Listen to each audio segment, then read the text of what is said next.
দেরিতে হলেও নিজের পায়ে দাঁড়াও, কারণ মানুষ সবার শেষে তোমার যোগ্যতাটাই জিজ্ঞাসা করবে। আমি তোমাকে ছাড়া বাঁচব না, এই কথাটা শুধুমাত্র জলের ক্ষেত্রে সত্যি, বাকি সবার ক্ষেত্রে মিথ্যা। কোনো অভিযোগ নেই আর কখনো থাকবেও না, আছে কিছু অভিমান যা কখনো বলবোও না। দুটি কারণে মানুষের পতন হয়, এক অতিরিক্ত আরামপ্রিয় জীবন, দুই ঝুঁকি নিতে ভয় পাওয়া। প্রত্যেকের জীবনে একটা গল্প আছে, অতীতে ফিরে গল্পের শুরুটা পরিবর্তন করা কখনোই সম্ভব নয়।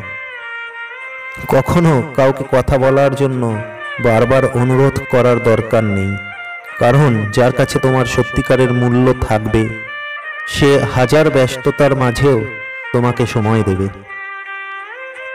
আঘাত পেতে পেতে একটি নরম মনের মানুষ একদিন পাথরের চেয়েও বেশি কঠিন হয়ে যায়। বাস্তবতা কি জানেন? ভালো হয়তো আপনিও থাকতে পারতেন যদি স্বার্থপর হতেন। সময় থাকতে প্রিয় মানুষটিকে মূল্য দিও, হারিয়ে গেলে কেঁদে লাভ কি? বুদ্ধিমান মানুষেরা কখনোই প্রতিশোধ নেয় না, তারা সঠিক সময়ে অপেক্ষা করে, আর তারা কি করছে সেটাও তারা খুব ভালো করে জানে।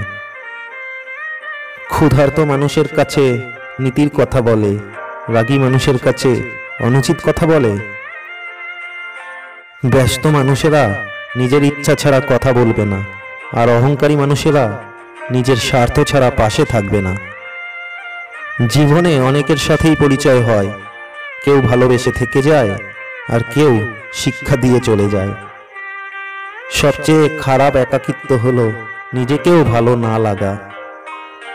অনুভূতি, ভালোবাসা, মায়া এগুলো যত কম প্রকাশ করবেন, মানুষ আঘাত করার সুযোগ তত কম পাবে। অর্থ থাকলে গোটা পৃথিবী সাক্ষাৎকার নিতে চায়, আর অর্থ না থাকলে আপনজনও পরিচয় দিতে লজ্জা পায়। জীবনে শুধু প্রেমই নয়, বন্ধুত্বটাও অনেক দামি। যদি তুমি গরিব হও, তোমার নিজের আত্মীয়রাও তোমায় দেখে এড়িয়ে যাবে, আর যদি ধনী হও তাহলে তোমার দূর সম্পর্কের আত্মীয়রাও রোজ দুবেলা করে তোমার খোঁজ নেবে। বিপদে পড়ে দেখো, প্রিয়জনের সংখ্যা কমে যাবে।